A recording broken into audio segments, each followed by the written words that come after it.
मेरे नाल तो 10 रुपए का भी तामन नहीं किया, ना कोई नवाज शरीफ ने किया, ना कोई दरदारी ने किया, ना कोई मुशर्रफ ने किया, ना कोई बेनजीर ने किया, तो ना कोई वॉइस ऑफ पंजाब के साथ मैं हूं हाफिज़ खालिद और आज वॉइस ऑफ पंजाब की टीम सरेरा जा रही थी कि बूरे वाला से जब आरी वाला आए तो आरी वाला एंट्री से चंद कदम पीछे जो है ना हमें एक टी स्टॉल नज़र आया जहां पे हम रुके थे। तो हमें वहां पे एक भाई मिले हैं, ये टी स्टॉल इसी भाई का है और ये भाई ये टी स्टॉल कैसे चला रहे हैं ये एक हैरत अंगेज़ दास्तान है और साथ ही ये दर्द भरी एक कहानी भी है। तो आइए आज ये कहानी, ये दर्द भरी दास्तान इस पाकिस्तानी शहरी से सुनते हैं जो इस्लामी जमहूरिया पाकिस्तान के रहने वाले हैं।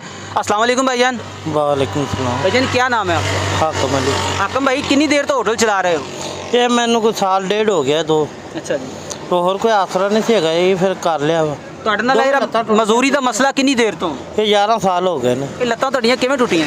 ये दूसरी मंजिल से कम कर रहे थे मिस्त्रियों का और छेड़ चाल के डिग पे मैं डिगे तो बाद लत्तां दोवें टुट गई, यह चूल्हा टुट गया मुड्ढों, यह गिट्टा टुट गया।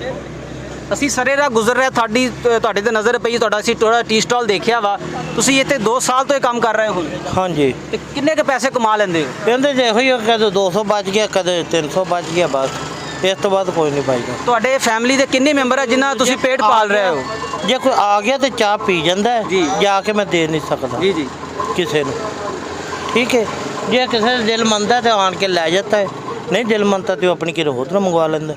ਮੁਹਤਰਮ ਕਿ ਤੁਸੀਂ 2 ਸਾਲ ਤੋਂ ਕਰ ਰਹੇ ਹੋ ਤੇ ਤੁਹਾਡੇ ਘਰ ਦੇ ਫੈਮਿਲੀ ਦੇ ਅਫਰਾਦ ਕਿੰਨੇ ਜਿਨ੍ਹਾਂ ਦੀ ਤੁਸੀਂ ਕਫਾਲਤ ਕਰ ਰਹੇ ਹੋ?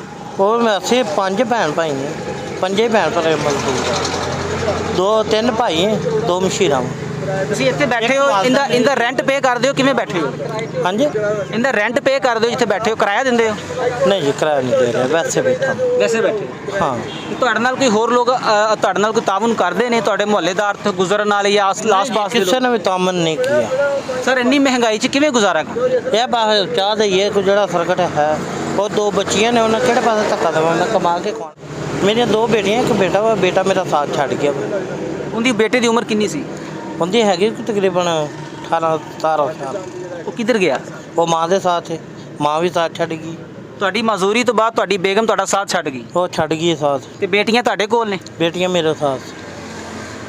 ਤੇ ਮੁਹਤਰਮ ਸਾਸ ਕਫਾਲਤ ਪ੍ਰੋਗਰਾਮ ਦੇ ਪੈਸੇ ਮਿਲ ਰਹੇ ਨੇ, ਉਸ਼ਰ ਜ਼ਕਾਤ ਕਮੇਟੀ ਦੇ ਪੈਸੇ ਮਿਲ ਰਹੇ ਨੇ, ਤੁਹਾਡੇ ਨਾਲ ਗਵਰਨਮੈਂਟ ਨੇ ਕੋਈ ਤਾਵਨ ਕੀਤਾ ਹੋਵੇ? मेरे नाल तो 10 रुपए का भी तामन नहीं किया, ना कोई नवाज शरीफ ने किया, ना कोई दरदारी ने किया, ना कोई मुशर्रफ ने किया, ना कोई बेनजीर ने किया, तो ना कोई इमरान खान ने किया। वा अपनी कर लेना तो अपनी खा लेना वा, जे नहीं तो बैठा तो भुखा बह रहना। ਤੁਸੀਂ ਘਰੋਂ ਇੱਥੇ ਪਹੁੰਚਦੇ ਕਿਸ ਇਹਦੇ ਜਾਂਦੇ ਹੋ? ਵੀਲ ਚੇਅਰ ਤੇ? टुटी व्हील चेयर है, ना कोई मेरे को सहारा है तो ना कोई लैना कोई देना।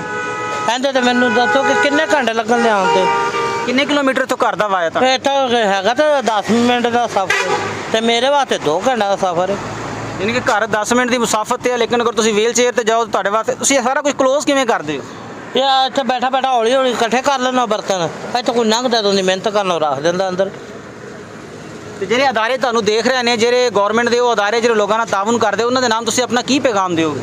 उन्होंने ना तो यह पैगाम है कि मैनू कोई मोटरसाइकिल का आसरा बना देन 3 पहियां वाली का, कि मैं अपना घर जावा घरों लैके ते आके ते आता कोई वर्कर चला के टाइम ना मैं भी आ जाया करा, कुछ चला के कुछ 4 ने वध बन जाए तो फिर कोई सर्कट चलने लग पेगा। अगर जे नहीं तो फिर बैठे तो है कि अल्लाह का आसरा है। ਅਗਰ ਤੁਹਾਡੇ ਨਾਲ ਕੋਈ ਭਾਈ ਤਾਵਨ ਕਰਨਾ ਚਾਹੇ, ਕੋਈ ਅਦਾਰਾ, ਕੋਈ ਮੁਖੱਯਰ ਜ਼ਰਾਤ, ਕੋਈ ਐਸਾ ਮਸੀਹਾ ਤੁਹਾਡੇ ਵਾਸਤੇ ਜਿਹੜਾ ਬਣ ਸਕੇ ਲੋਕ, ਉਹਨਾਂ ਦੇ ਨਾਮ ਤੁਸੀਂ ਆਪਣਾ ਕੋਈ ਬੈਂਕ ਅਕਾਊਂਟ ਨੰਬਰ, ਕੋਈ ਐਡਰੈਸ, ਕੋਈ ਮੋਬਾਈਲ ਜਾਇਜ਼ ਕੈਸ਼ ਨੰਬਰ ਕੀ ਦਿਓਗੇ? वो मेरा जायज़ कैश है। ਕੀ ਨੰਬਰ ਤੁਹਾਡਾ? मेरा नंबर है 0308 47 57 631। ਤੁਹਾਡੇ ਨਾਮ ਤੇ ਜਾਇਜ਼ ਕੈਸ਼ ਹੈ? हाकम अली मेरा नाम है, मेरा खुद बने हुआ जायज़ कैश। जी नाज़रीन, आज हम वॉइस ऑफ पंजाब के ऊपर आपकी मुलाकात करवा रहे थे हाकिम अली साहब से, जो मज़दूर हैं। 3 बच्चे थे, बेटा साथ छोड़ गया, बेगम भी छोड़ गई जब ये भाई मज़दूर हुए हैं। अब एक छोटा सा टी स्टॉल, ये ढाबा टाइप ये चला रहे हैं और अपने घर का गुजर बसर कर रहे हैं। इनकी 2 बेटियां भी इनके साथ रह रही हैं और 10 मिनट का सफ़र जो है ना वो 1.5 घंटे में तय करके इस व्हील चेयर के ऊपर यहाँ पहुँचते हैं और कोई खुदा का बंदा यहाँ से रुक के इनसे चाय पी लेता है तो वो इनकी हेल्प होती है। तो इनका जैज़ कैश नंबर अपनी स्क्रीन पे हम दे रहे हैं, तो खुदारा अगर कोई भाई इनके साथ ताउन करना चाहे तो मोहल्ला ज़िया नगर के ये रहायशी बूरे रोड के ऊपर ये टी स्टॉल आपको मिलेगा। इनका मुकम्मल एड्रेस, इनका मोबाइल नंबर हम अपनी स्क्रीन पे चला रहे हैं, डिस्क्रिप्शन के अंदर भी देंगे, तो इनसे ताउन कीजिएगा। खुदारा इनसे ताउन किया हुआ आपके काम आएगा। कल क़यामत वाले दिन आप लोग इनकी वजह से जवाबदेह नहीं हो सकते। इंशाल्लाह वॉइस ऑफ पंजाब की टीम बहुत जल्द एक नए प्रोग्राम के साथ वो पाकिस्तानी शहरी के साथ आपकी मुलाकात करवाएगी। इसके लिए जुड़े रहें वॉइस ऑफ पंजाब के साथ। कैमरामैन रिजवान शाहिद के साथ हाफिज़ Khalid, voice of Punjab, district पाक।